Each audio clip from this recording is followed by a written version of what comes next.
Pushpa 2 release అయ్యి ఇప్పటికీ చాలా రోజులు అయినప్పటికీ దాని సెగ ఇప్పటి వరకు తగ్గలేదు. అంటే దాని క్రేజ్ తెలుగు ఫిల్మ్ ఇండస్ట్రీకి క్రేజ్ పెరిగిందా, అల్లు అర్జున్కి పెరిగిందా, ఈ సినిమా తీసిన సుకుమార్కి పెరిగిందా, అసలు ఏంటి అని అనేది మనతో మాట్లాడటానికి దాసరి విజ్ఞాన్ గారు ఉన్నారు. హలో అండి. నమస్తే అండి.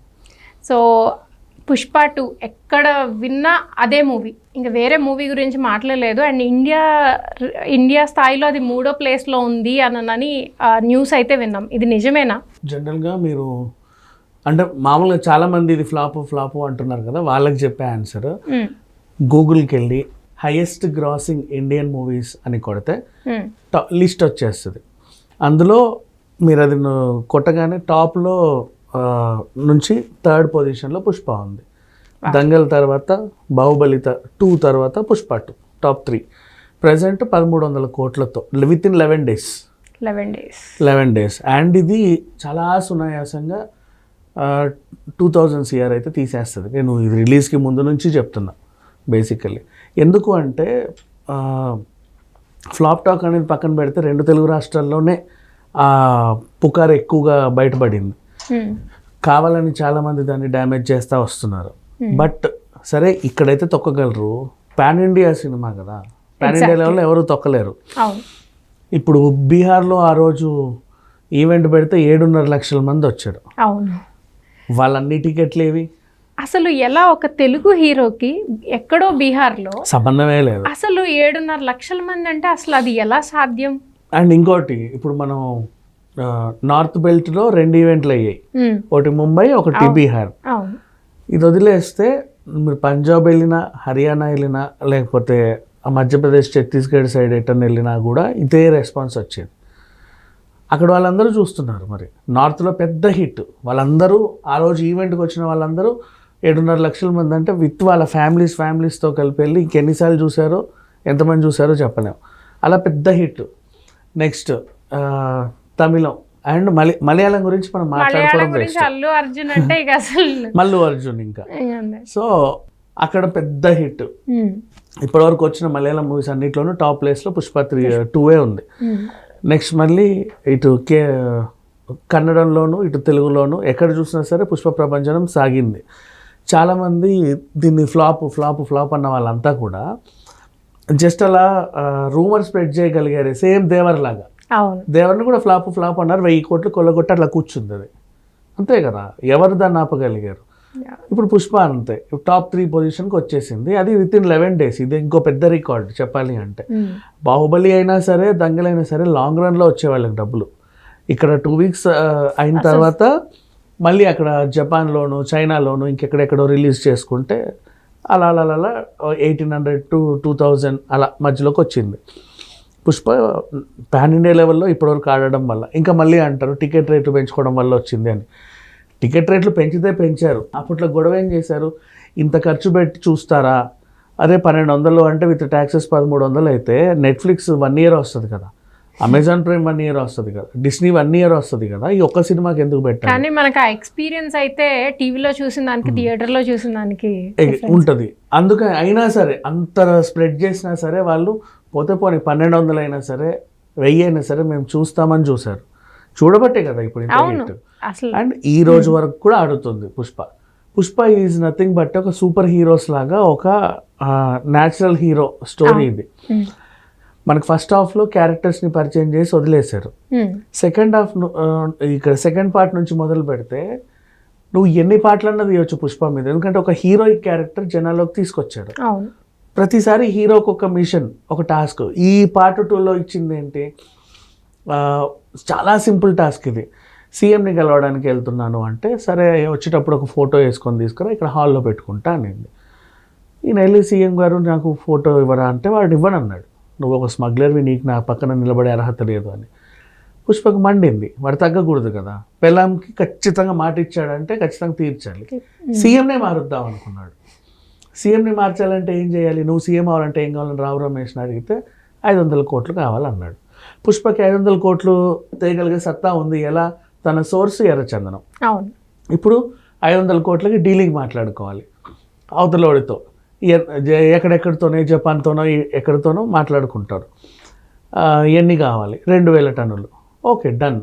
ఇప్పుడు ఈ 2000 టన్నులు వాడికి అప్పచెప్పే పుష్ప జర్నీని డిస్టర్బ్ చేయడానికి పోలీస్ ఆయన Shekhawat. Of course is a police కాబట్టి తన డ్యూటీ తను చేస్తున్నాడు. ఎటైనా సరే ఇతను ఆపుకొని ఎర్రచందనాన్ని తరలించాలి, నది గుండా సముద్రం గుండా ఎలాగైనా పర్లా. అండ్ పుష్పని డిస్టర్బ్ చేయడానికి కూడా ఫస్ట్ హాఫ్ క్యారెక్టర్స్ కొన్ని ఉంటాయి. అనసూయ, సునీల్, ఇంకా జాలరెడ్డి సెకండ్ పార్ట్లో లేడు, బట్ క్లైమాక్స్లో వచ్చాడు. మేబీ పార్ట్ 3లో ఇబ్బంది పెట్టవచ్చు. ఇట్లా వీళ్ళందరూ ఈయనని ఇబ్బంది పెడతా ఉంటే తను రీచ్ అయ్యి ఈయనని సీఎం చేసి ఆయనతో ఫోటో దిగి వాళ్ళ ఆవిడకి ఇదిగో అని ఇవ్వడం. సీఎం డైరెక్ట్ ఇంటికే పిలిచి భోజనం చేయించి భుజం మీద చేసుకొని మరి ఫోటో దిగాడు. అది సంగతి. ఇప్పుడు నెక్స్ట్ ఇప్పుడు ఈ సూపర్ హీరో కథలో మళ్ళీ వీళ్ళ ఎమోషన్స్. ఇంటి పేరు లేదు పుష్పకి, దానికి ఒక ఎమోషన్ గంగమ్మ జాతర దొరికింది. అసలు ఎంత మంచి సిచ్యువేషన్ అది. వాళ్ళ ఆవిడ ప్రెగ్నెంట్ అని తెలిస్తే పుష్ప తల్లడిల్లిపోయాడు, వద్దు నాకు కూతురే పుట్టాలి, కొడుకు వద్దు అని. దేనికి అంటే నాకు ఇంటి పేరు లేదు, కొడుకును పుట్టిస్తే వాడికి ఇంటి పేరు. అదే అమ్మాయి అయిందనుకో, కనీసం పెళ్లి చేస్తే ఆమెకు అక్కడొక్కన ఒక ఇంటి పేరు వస్తుంది. అమ్మాయి పుట్టాలంటే గంగమ్మ తల్లిని ఆ వేషం కట్టుకొని జాతరలో అడగాలి, తల్లి దీవెనలు ఇస్తుంది అని ఒక సెంటిమెంట్. ఇట్లా ఆ ఎపిసోడ్ ఇంకో మిషన్ వస్తుంది.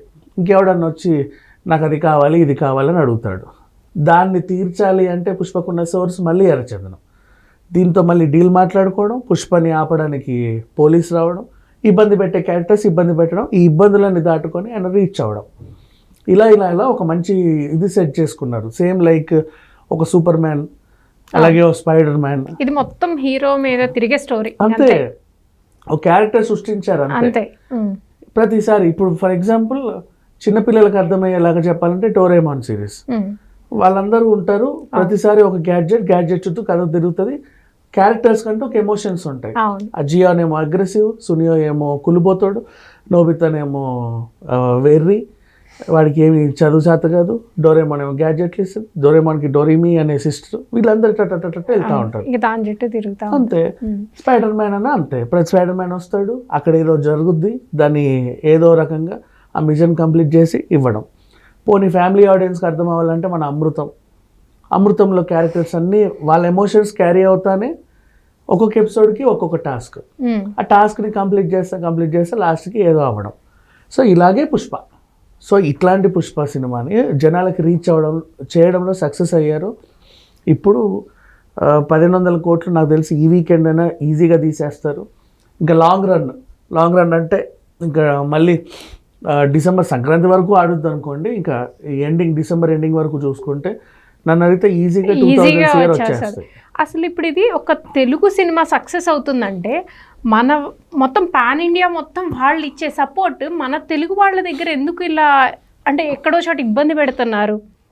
మనం గర్వంగా చెప్పుకోవాల్సిన ఇది కదా. ఒక తెలుగు సినిమా ఎక్కడో బీహార్కి వెళ్తే 7.5 లక్షల మంది రావడం ఏంటి, బాంబేకి వెళ్తే అంత ఆదరణ రావడం ఏంటి, తెలుగు వాళ్ళు వచ్చేసి ఫ్లాప్ అని మూవీని చేయడం ఏంటి అసలు. అంతే. కానీ వీళ్ళకి తెలుసు, వీళ్ళు వ్యతిరేకిస్తే 2 తెలుగు రాష్ట్రాల్లోనే వ్యతిరేకించగలరు, రాష్ట్రం దాటితే వీళ్ళ తరం కాదు. అది పుష్ప నిరూపించింది. ఇప్పుడు మనం 2 తెలుగు రాష్ట్రాల్లో ఇండియా గురించే మాట్లాడుతున్నాం.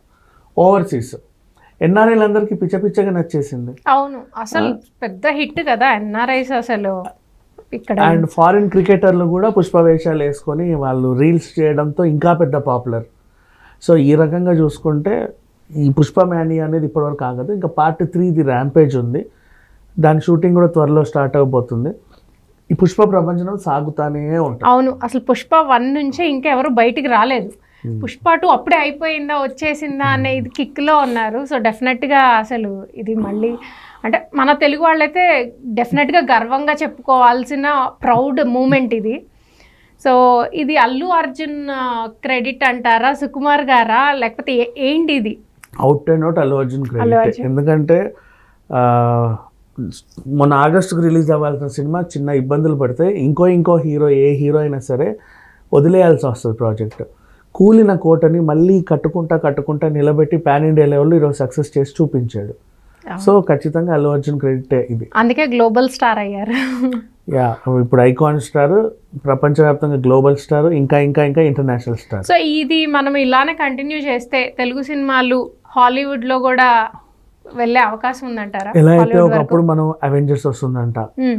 ముఫాసా వస్తున్నాడంట, అది వస్తుందంట, ఇది వస్తుందంట, అవతార్ వస్తుందంట, ఇలా ఎదురు చూస్తామో ఫారిన్ కంట్రీస్ కూడా తెలుగు సినిమా వస్తుందంట అని ఎదురు చూసే రేంజ్కి అయితే పుష్ప తీసుకెళ్ళింది. అవును, ట్రూ. ఇంకా నెక్స్ట్ వచ్చే మూవీస్ దాన్ని ఇంకొంచెం మనమే అసలు ముందు మనము ఒక సినిమా వస్తుందంటే మన తెలుగు సినిమా అంటే మనం సపోర్ట్ చేస్తేనే కదా తెలుగు మన అల్లు అర్జున్ లేకపోతే మన ఒక ఎన్టీఆర్ మన రామ్ చరణ్ అని చెప్పుకొని ఇదయ్యేది.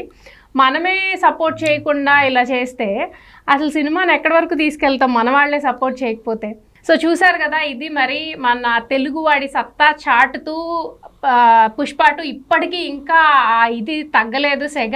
ఇప్పటికీ మీరు ఇంకా చూడకపోతే వెళ్ళి వెంటనే థియేటర్స్లో చూడండి.